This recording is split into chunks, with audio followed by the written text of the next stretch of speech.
I get that argument, and I think it's accurate. But here's something strange: is that this notion that redemption is to be found in truthful speech is actually embodied in Christian mythology, let's say, as a personality and not as an idea. It's actually something that you embody and act out. It's not just an idea. And that's why there's an emphasis on the idea of the embodiment of the word in flesh. It's a very sophisticated idea. I mean, it's an insanely sophisticated idea. So, and there's one more thing. Okay, so look, you've made the case, and I hope we can really get to this, because this is the really tough part of our discussion, I think, is that you want to ground the world of values in something that's true. We could say objectively true, but let's just say true for a minute. And I share that desire, but the problem is that I can't see, and you actually state this in your book, I can't see how you can interpret the world of facts without an a priori interpretive structure. And this is an old philosophical claim. It's not unique to me. It's the claim of Kant, for example, that you can't get directly from the fact to the value because there's an interpretive framework that mediates between you and the facts. So first of all, I'd like to know if you accept that proposition. And then the second question would be, if you do accept the proposition, then what's your understanding of the nature of the interpretive framework? Because I think it's best understood, at least in part, as a personality, or as a story for that matter. So, well, I think our intuition of truth, the intuition that there's a difference between fact and fiction, or fact and fantasy, the intuition that we live in relationship to a common reality about which our understanding can converge, provided we're looking in the same direction with the same tools. I think it's certainly deeper than religion. It's not best captured by stories. Even if you could, as a matter of historical fact, point to its roots in story and myth and religion, that's not an argument that it's now in the 21st century best captured by story and myth and religion.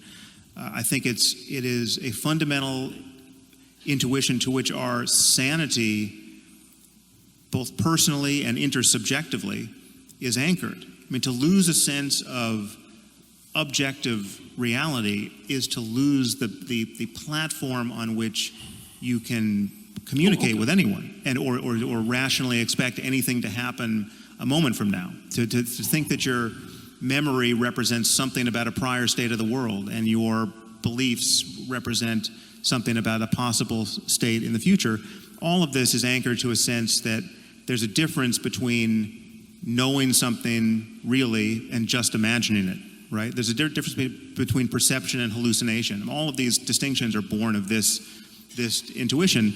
I think we have fundamental intuitions which are either impossible to analyze or can be analyzed with respect to only other intuitions, which we deem more rudimentary, upon which everything else we do as a matter of knowledge gathering and sense making is built. So the intuition that 2 + 2 makes 4, right? You at some point you learn basic arithmetic, and you learn what addition is, and it's demonstrated to you with objects, and you're shown you take 2 apples, and you take 2 more apples, and then you have 4 apples. Look, just count them. The intuition that can be generalized to any 4 objects, right? That it's not just a fact about apples, right? This is something that we are clearly designed to have. There are places where it might break down, right? It might break down at the quantum level. It might break down in areas where our intuitions fail. We recognize those failures in science and mathematics by recourse to other intuitions, which again are unanalyzable. But so there is just this fact that we do pull ourselves up by our bootstraps, and that's not embarrassing. I mean, okay, so what's the difference between and I'm not trying to trap you here. I'm seriously not. So there might be mathematical intuitions, a prioris, let's say. Kant identified time and space as a priori intuitions. Right. But I think there's a third category of a priori intuitions that are in fact stories, or they're personalities or stories. So let me give you an example. So I'm going to do a quick rereading of the moral landscape. So because, see, you talk about G.E. Moore's argument of infinite regress. If you claim that something's good and you equate it with something, you can also ask infinitely why the thing you're equating it with is good. Now, it seems to me that the way that you step out of that argument, and correct me if I'm wrong here, is you tell a story. I'm not trying to be smart about that. You tell two stories. You tell a story about someone who has an absolutely terrible life. They're in a jungle where nature is trying to kill them all the time, and while they're trying to be killed by nature, while nature is trying to kill them all the time, horrible barbaric thugs are making their life miserable in every possible way. Okay, so that's one pole, let's say. And then another pole, you identify, and these are hypotheticals, so I guess they're fictions. That's one way of thinking about it, even though they're extracted from real situations. They're meta-fictions, they're meta-truths. That's another way of thinking about it. You contrast a good life, and that's a life where the person has enough to eat and enough shelter, and they have the things that you would expect people to want. You say this is a bad life, and you say this is a good life, and then you say that's. And then you make a side move, which I would say is that that's an objectively verifiable fact. I would say, I don't think it is an objectively verifiable fact. I think it's a fundamental moral claim. And I think that's where you put your stake in the ground. And I would say, when I read that, I thought, well, if you take your jungle story, which you've extracted from a bunch of horrors and compiled, and you take your positive story, which you've extracted from a bunch of horrors, or a bunch of quasi-utopias, let's say, and compiled, you're 2/3 of the way to a landscape of hell and heaven. Right. Well, so then why not continue the abstraction and say, look, what we're really trying to avoid here is hell.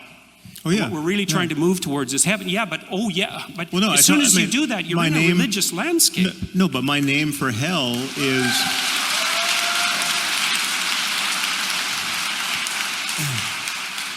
It's very interesting because, like, you and I were talking about this at dinner.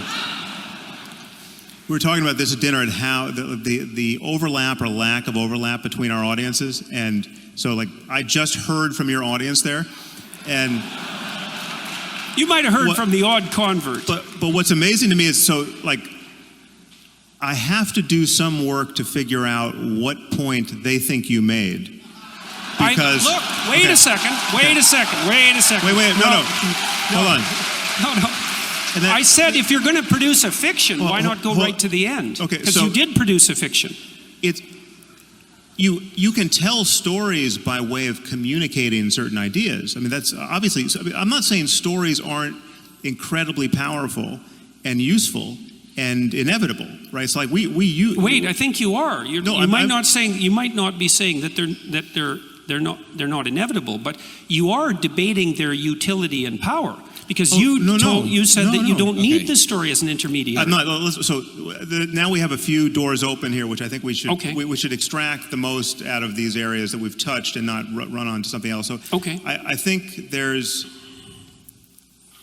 to talk about the utility of story, right? Which is obviously a fact about the world and about human psychology that you're reading a lot into and more into than I'm reading, right? And the people we just heard from love that you. Well, maybe I'm reading more into it than you are. I'm not sure about that. But you talk a lot about the primacy of stories, and you are trying to get me to admit that I helplessly resort to storytelling to make my points, right? Well, you did there. I think this is a good place for us to, and I don't want us to get bogged down, but I think it's a good place for us to touch this topic of the distinction between literal and metaphorical truth, which you might want to introduce it, but because that in my mind that covers this different emphasis on stories. Okay, briefly, but we are